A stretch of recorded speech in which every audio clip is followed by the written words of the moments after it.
All right. Hey, you guys. Are you ready for day number 4 of the 21 days of prayer for your business? It is catching a vision. It was a couple of minutes or maybe a few seconds late starting live because I'm out of sorts this morning. My husband and girls left the beach area to go back out to Birmingham for a bit, and so usually my husband helps me set up the area here. And as I was setting it up this morning, I was like, oh wait, look, it looks a little wonkified and it's like not even and all of that. So I rely on my husband a lot, you guys. It's funny, on this journey, you know, I seem to get a lot of the credit whenever we go places, or like, oh, Monique, speak here, Monique, do this. But I'm thinking, if you guys only knew that my husband is like 99.999% of what I'm doing right now. And the success we found in the business has been pretty much all him. But somehow on this journey, I've gotten a little bit of that credit. Makes no sense to me. But anyway, so I'm so glad you're here for day number 4. You are sticking with this. Hello. I'm so proud of you. 4 days into it and you have not thrown in the towel. Yay, you. Okay, so let's review. What have we talked about? Now, we're going to do a little bit of housekeeping, remember, before we get started. First thing I need to tell you is this. I mentioned yesterday that the YouTube video was going to be hopefully corrected today to where it's not like all shaky and going in and out.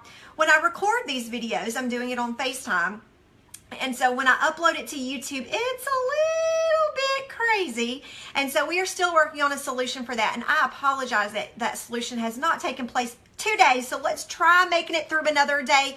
I'm going to try not going in and out like that. I think that is when YouTube does all these crazy things with it. But, you know, I'm a hand talker and I'm very passionate and I get really excited. And so it's just probably going to happen. All right. So a few things, homework to get started, or housekeeping to get started. My husband usually pins a post, and because he's driving, or one of my kids are driving, I have no clue. Well, it would only be one child, which would be Alyssa, that would be driving back. He typically pins a post just so if the question gets asked over and over, it's right there. And the number one question that always gets asked is, one, do I have to have the book? Because I will be talking about this book throughout the video. And the answer is no. You do not have to have this book to participate. Grab you a notebook, grab you a pen, and just follow along. I will hit some of the questions and the things that I ask people to write down. And if you don't have the book, you can write it in your notebook. But then people also ask, if I do want the book, where do I get it? And it is shop.u, spell out U-Y-O-U, infuse.com. Okay, so he normally pins that at the top, and I'm not for sure if he can do that today. I'm trying to look, but anyway, so there you go. The next thing that I want you to know is that if you don't, I'm going to adjust this just a little bit. If you don't, if you're just now tuning in for the very first video and it is day 4 and you have not watched day 1, day 2, day 3, I need you to go ahead and hit pause and leave us. I'm sorry, but don't watch this video and go back to day 1 and watch day 1. Then I want you to watch day 2. Then I want you to watch day 3, and then you can come back and join us here on day 4. This is very much a process. I've said it in every video. And I am going to be very repetitive and go over what we discussed very briefly because I want it to get in your head. Have you ever heard if you hear something over and over and over and over, it really starts to stick? Like, I don't know what the statistics are, but there is some kind of statistic out there that you've got to hear it so many times. And so I want to review really quick what we have gone through. Okay, so we have decided to give control over to God. We have acknowledged that we need Him. And while we may want to make that difficult, and while we may want to go, okay, we want to control how we're handing over control, really it's just trusting and saying, Lord, I acknowledge you. Whatever is put before me, I acknowledge you. And I want you to have your way in my life. And I don't know what that's going to look like, but I acknowledge that you are going to direct my steps. Okay, so that's the very first thing. The next thing is freedom from your past. That's what we discussed on day number 2. So now that we've acknowledged, now we really need to start beginning to walk in freedom, because we cannot have success in business or contentment in life if we have not been able to hand over those things that we have gone through in our past. We let it define us, and we let it keep us from living out this abundant life that Christ Jesus has set out for us. And so that was on day number 2, finding freedom. Day number 3 yesterday was you are uniquely made. You are. Now that you've handed over control, and now that you're starting to find freedom, you really need to start understanding, how am I wired? What is it about me that is unique? What is it about my design that is special to me? And you have it. Everybody has it. There's not just a select few people out there that are unique. Everyone is unique, okay? And so yesterday we decided to start diving into what your gifts and what your talents were. You know, I love watching the comments and the messages and the posts that you guys are doing. A lot of you went out there and you asked your friends, what are my gifts? What are my talents? I got messages from you guys who were saying, my eyes were opened. Oh my goodness. You know, I got a message from one girl who said, I put it out there and I had a negative comment. And I was like, come talk to me. What was the negative comment? Well, the person said, wow. And, you know, I really took it as this person was kind of like, you know, thinking, well, you're trying to like pat yourself and all of this and that.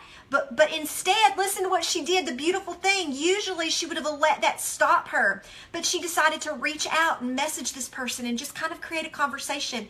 And through this conversation, you know, she was really able to move past some of those insecurities and really understand that this person was really hurting. And the reason why this person was kind of acting the way is because this person has some hurts. We're going to talk about that later in our 21 days, but hurting people hurt people.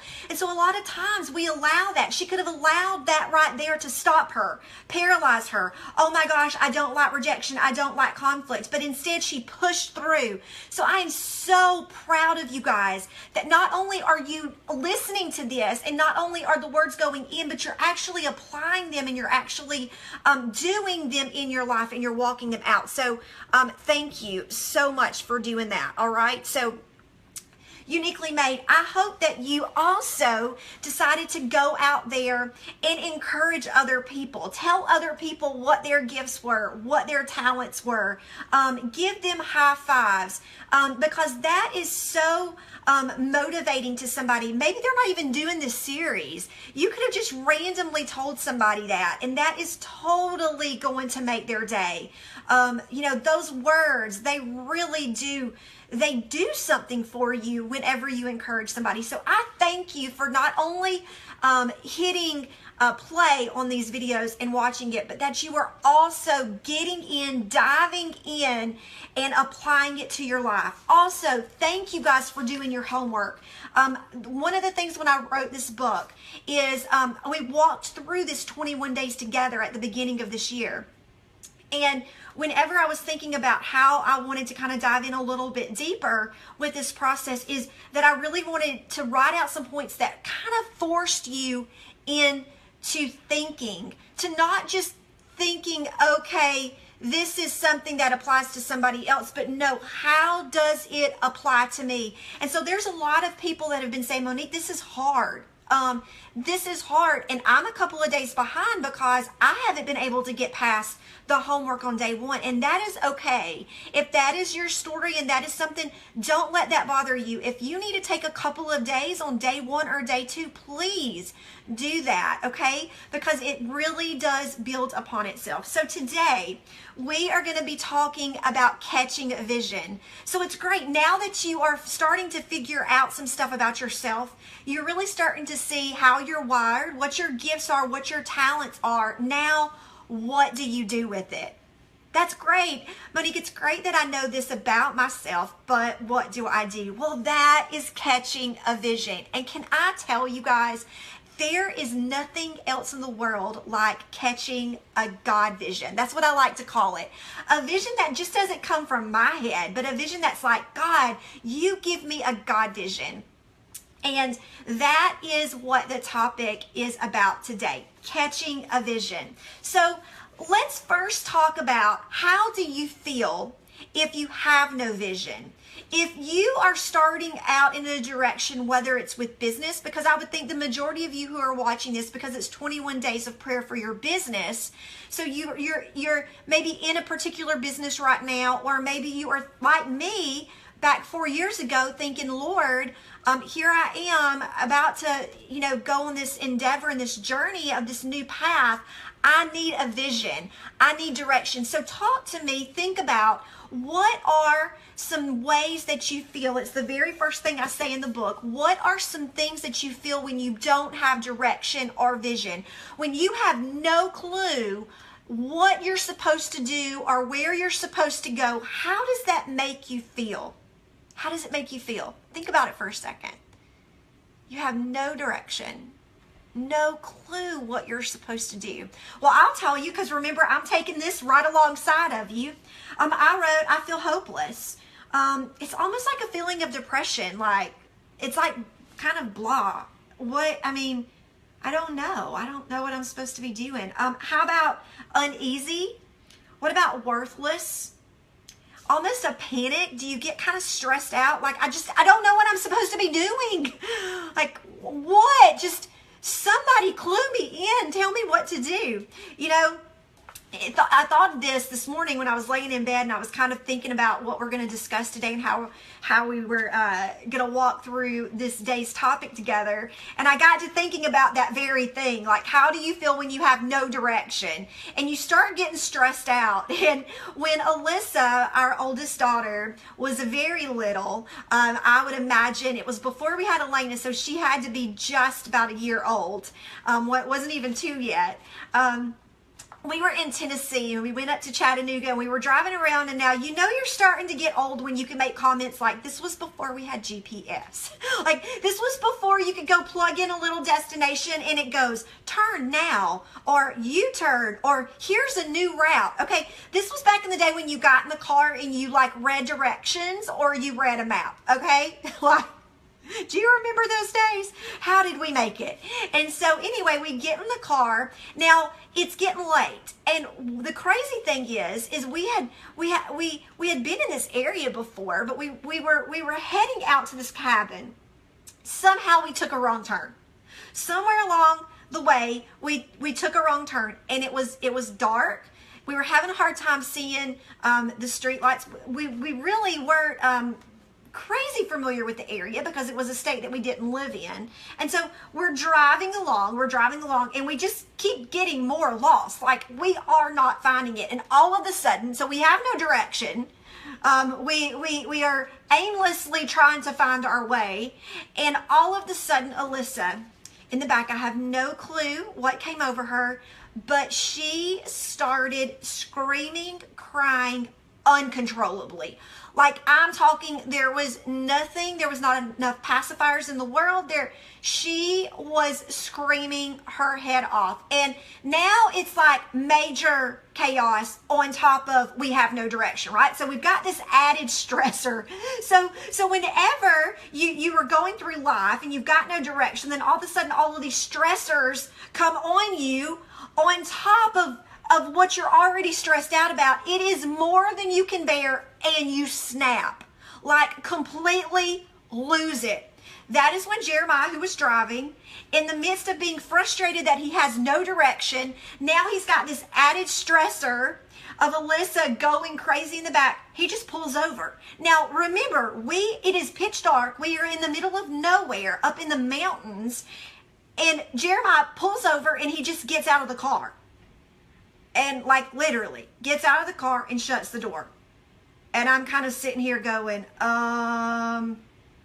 what's going on right now? Has my husband completely lost all sense of reality? And he just starts walking. And I'm thinking, okay, where's he walking? I'm in the dark in Tennessee. I don't know where I'm at. And he just walks around for a few seconds, and he comes and he gets back in the car. And I said, you okay? And he said, yeah, I just had to get out of the car for a second. I couldn't take it. It was more than I could bear. And I got to thinking about that this morning. And that may be you today. You are like on the edge. It's like you could snap at any second because you've got so much stress on you because you just want direction. I just want to know how to get there. This is great, but hello, somebody give me a roadmap. Okay. So that's what it feels like. I don't know if that's what you wrote out, but that's how I feel. Let me show you what the Bible says, okay? This is what the Bible says when you have no direction, when you have no vision, when you don't know where you're going. Listen to this. This is in Proverbs 29:18, okay? So write that down, or if you don't have the book, write it down. Proverbs 29:18. I'm going to read you 3 different versions. I am always sporadic in my reading as far as I typically read out of the NLT or the NIV. I love memorizing scriptures in the King James Version. So I'm really not like just I have to have it this one way. But this verse, I love 3 different versions. There are 3 versions that I've memorized with this verse, and I want you to write all 3 versions down, okay? The very first one is the King James Version of Proverbs 29:18. It says, where there is no vision, the people perish. Where there is no vision, the people perish. That is the King James Version. The next one is, where there is no revelation, people cast off restraint. So where there is no vision, the people perish, King James. Where there is no revelation, people cast off restraint. That's the NIV. And the NLT is awesome. Listen to this one. This one's great. When people do not accept divine guidance, they run wild. That's hilarious. And that is true, right? They run wild. They're kind of like, it's like I'm such a visual person. I'm a very much visual person. I really think people kind of like trying to figure out where to go. They're like, hey, can't you see that? Have you ever felt like that? I felt like that I'm in this room and I'm like just bouncing and hitting a wall and bouncing and coming over here. And it's like, I don't know where to go. That is a very, very good picture in the Bible of what it is like when we don't have vision. So one more time, where there's no vision, people perish. Where there's no revelation, people cast off restraint. And when people do not accept divine guidance, they run wild. Now, vision, I say it on page 26, vision is not just for a select few. Vision is not just for a select few, it's for everybody. You know, there's some people that goes, oh, well, Monique, but this person, they're a visionary. Okay, I get it. There are some people that may have a vision, may easily be able to see down the road big picture. It may be easier for some people. For instance, with business, things of like, whether it's events or business plans or things of that nature, I think I am good at having a vision for it. I can have an idea in my mind that is a vision down the road of what we should do, and I can figure out ways to get there. However, if you were to put me in a house that was very dated, carpets just a yucky color, cabinets, walls all messed up, just like nasty, and you go, Monique, I need you to go in there, we're gonna look at houses. If I walked in that house, it is very hard for me to envision it in the manner that is new or changed or renovated. You've seen the shows, the people who can go in and they can just see this horrible mess, but yet they can envision something, just this huge, nice, beautiful, knock this wall down, do this. I have a hard time with that. So there are things that are easier for some people than others. But the point is, vision is for everybody. It's not just for the Walt Disneys, the Steve Jobs, you know what I'm saying? It's not just for these people who in your mind you've set up that only they have vision. No, everybody has vision. If you are walking through life, you are on a path moving forward in a direction, you are meant to have vision. So How do you get vision? I love this next verse, okay? Psalms 119, 105, and this is in the King James Version. It says, thy word is a lamp unto my feet and a light unto my path. You know, when you think about the word vision, what does that mean? Like, what's a definition of vision? Is it, you know, seeing what's in front of you? It's seeing the screen. Physically, we are talking about if you've got vision, eyesight, you can see the words, you can see what's in front of you. But vision is also being able to maybe see plans or ideas or things down the road, okay? Now, if you were just thinking of the physical sense of vision, seeing, having sight, not being blind in the physical sense of your body, you are going to need light to see. Am I correct? Like, are you ever in the dark, complete pitch dark, where you can't even see your hand in front of you, and you have physically got sight in your eyes, your body, you can see, but if you're in the dark, you have no vision, so you can't see that one step in front of you, okay? So now when you think in a spiritual realm, and when you think upon this just life and direction, it says in the Bible, thy word is a lamp unto my feet and a light unto my path. Remember what we said in day 1, acknowledge me in all your ways and I will direct your paths. Direct your paths. The path here, if you're on a path and you're in complete darkness, you're going to need a light to shine, and maybe not to see the end destination, but you need a light right here just to see one step in front of the other.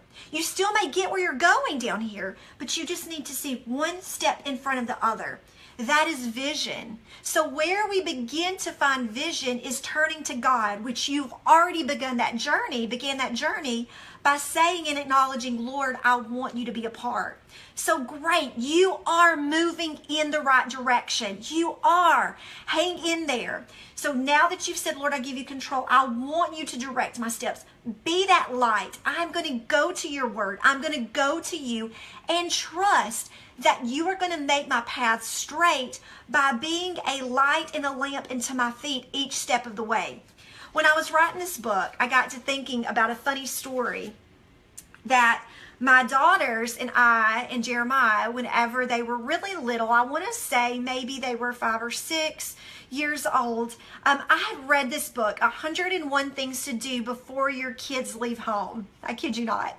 And it was in the middle of when I was a nurse. It was in that 4-year period of,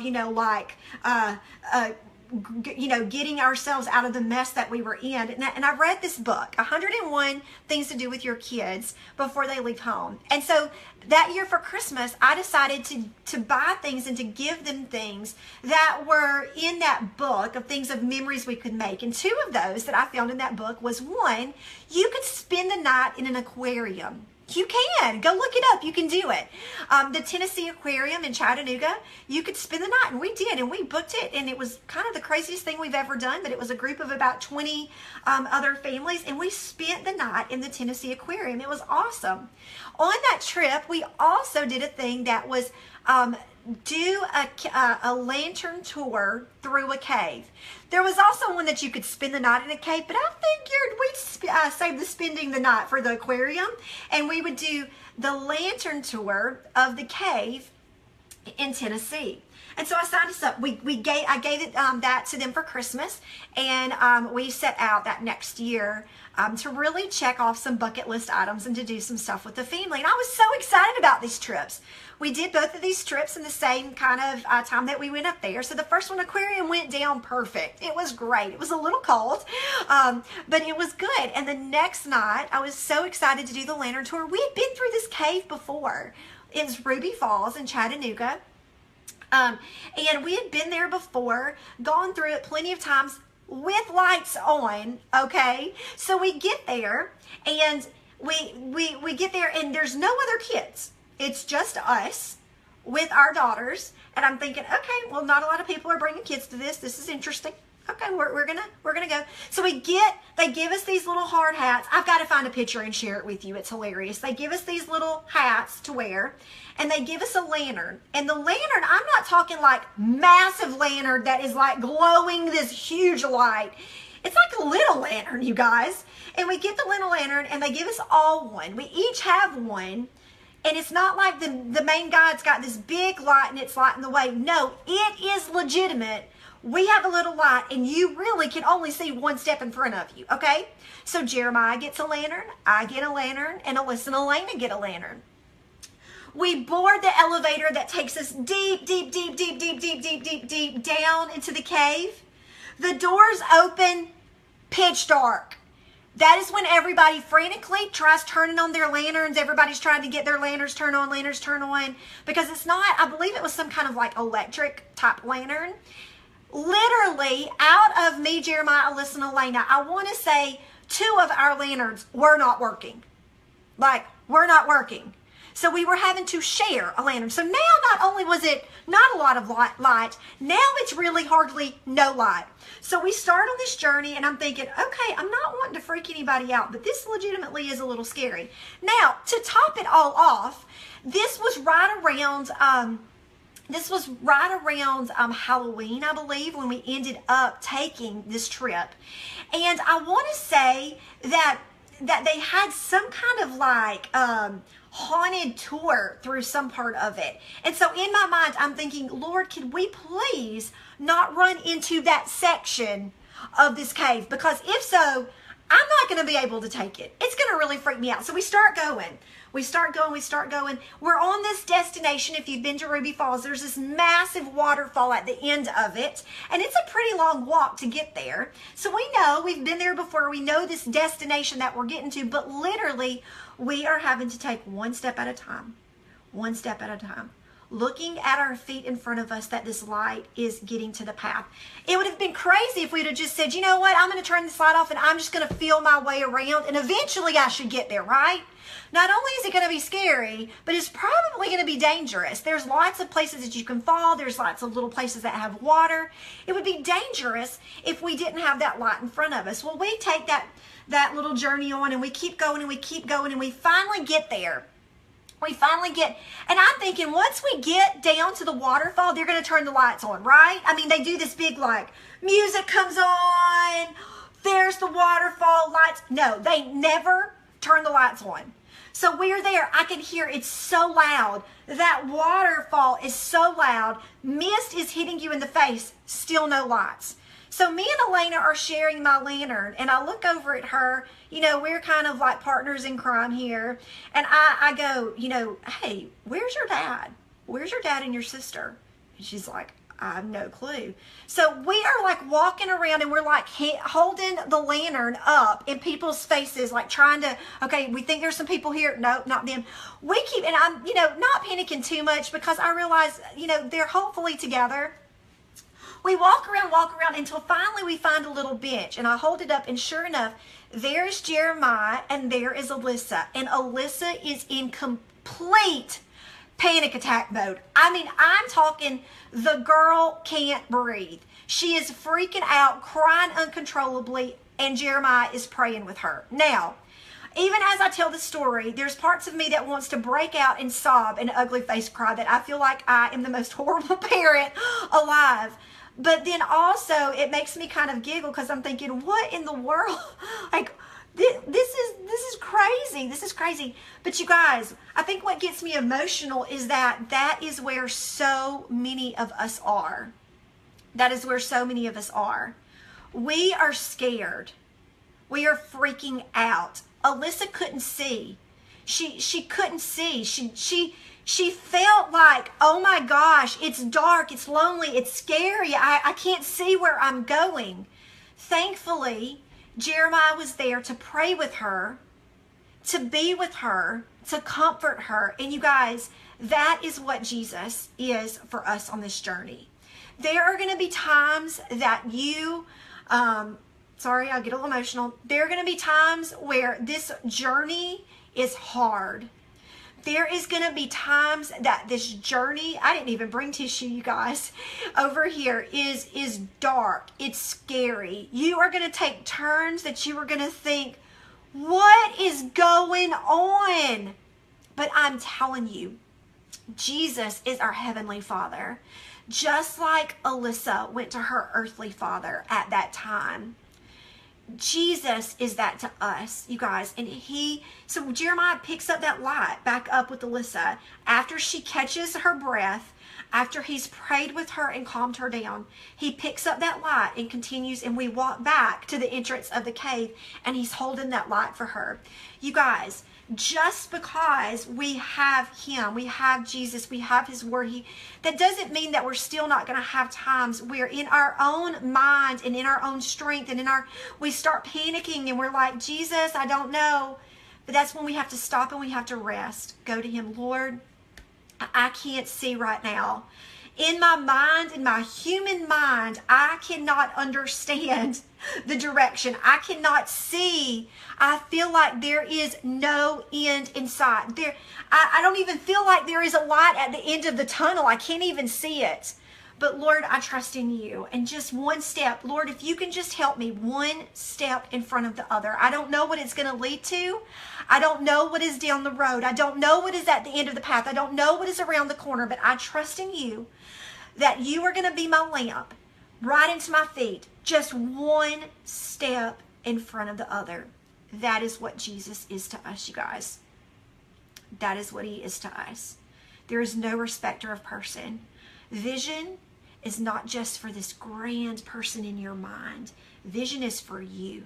This is the kind of vision that you need to walk into, okay? So finally, I want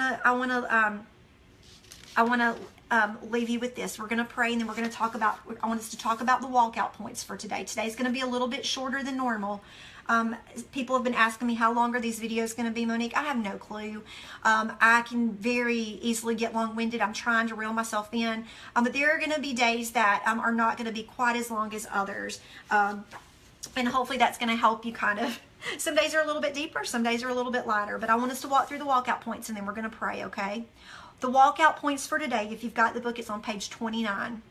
The walkout points for you, Monique, that's great. I want to find vision. Can you walk me through some things? Give me some things that I can do. Okay, well, first, find a quiet place and sit.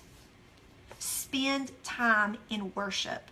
I've been sharing with you guys some worship music. Listen to some worship music. Find some places to go. Just quiet yourself. Put in some headphones. Just sit. Just sit and worship. Just sit and listen. Just sit and be still. Don't do anything at all. Don't even listen maybe to worship music. Just sit and be still.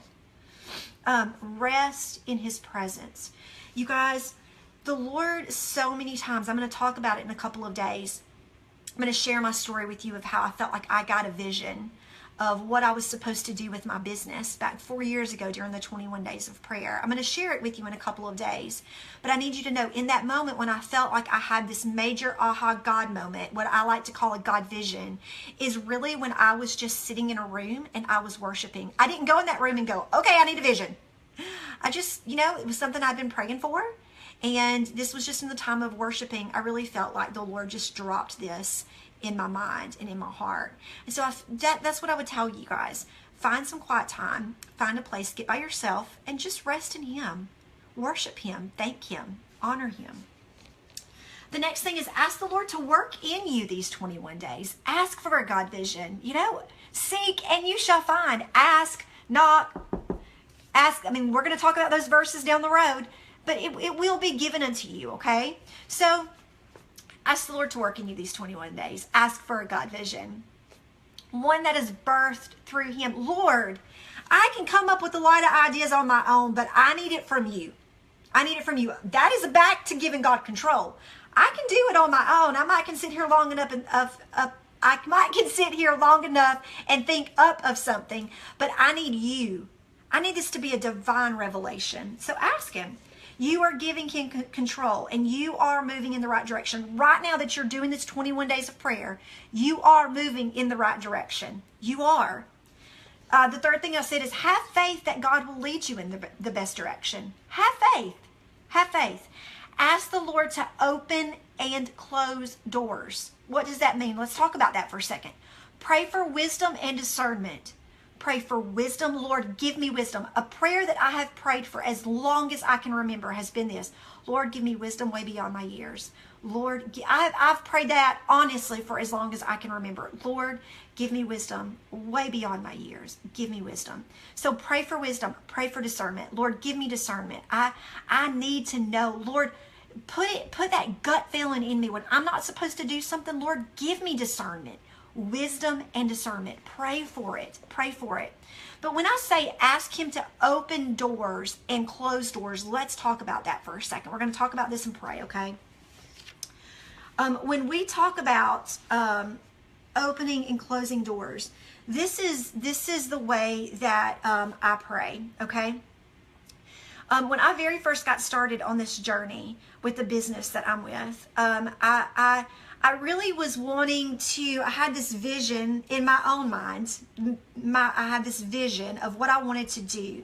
If I found success, I really wanted to have this property where I could grow my own food, where I could have like chickens and so I had this vision in my mind of what I wanted, right? I wanted to live off the land. I wanted to be self-sufficient.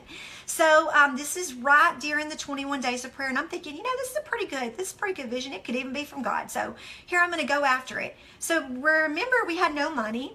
So every single weekend, Jerry and I would hop in the car and we would search for land. We'd search for land.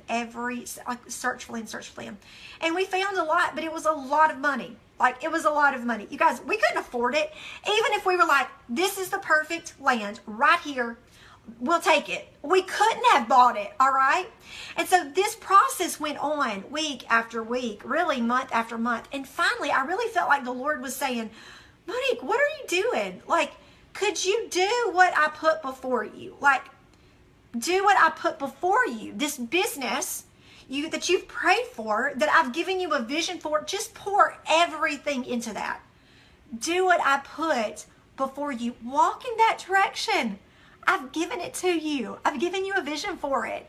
But now you're trying to work at this end goal down here that, yes, maybe it is the end goal, but you're trying to get something here at the end of the journey that maybe you've got to walk out the process.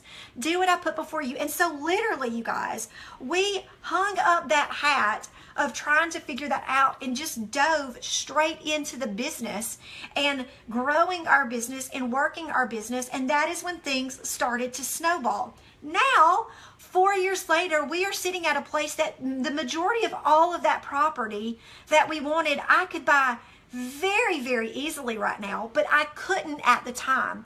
So many times we try getting ahead of the game. We get this vision or this idea and we try going straight to it, but we have to walk one step in front of the other. It doesn't mean that that's not down there and we still may not get to it. That cave, even though we couldn't see that waterfall down the road, we eventually got to that waterfall, but it took one step in front of the other. We live in a day and time in a society where we want it right now. We have microwaves. I'm on this Instapot craze. I mean, hello, I can cook something in 10 minutes. Voila, we want it right now. We want it right now. But there is a process. There is a journey. So Lord, I pray that you open up doors. I'm going to do what I put before me, but open up doors, direct my steps, give me wisdom and discernment. When we were in Utah, we lived in Utah and we were looking for land. I wanted a retreat center up there. That land, I'm thinking, okay, this is it. Now we can afford it. Let's move to Utah. Maybe the reason why we couldn't find the land in Alabama was because we're supposed to be up here in Utah. So we repeated that same thing of looking for land. We have probably looked at every piece of land in the Heber, Park City, Springville, that area in Utah. We have looked at every piece of land imaginable and nothing would ever work out. But we would pray, Lord, you bring us, if it's supposed to work out, let it work out. We finally found this house one day. And we were like, this is the one. This is the one. Oh, it was amazing. It was amazing. It was amazing. And so it still was a little bit on our high end. And so we asked the lady if we could do kind of a lease to purchase. we totally could make the payments, and we really only needed about 4 months to come up with the down payment. We would be good. We would be like sitting in that house, loving it. She wouldn't do it, would not do it. Now we prayed, Lord, open and close doors. Very easily she could have done that, and we would have been able to be living and owning that house right now. But closed door, didn't happen. We find another house. Now this is within our budget. We even have the down payment saved up. Lesson we learned in the other house was we need to have that down payment right now. Saved up the down payment. Now we find this other house. Lord, this is the house. We believe this is the house. But again, Lord, we have discernment in knowing that you are going to open, you're going to close the door if it is not what it's supposed to be. We trust in you, right? We trust in you.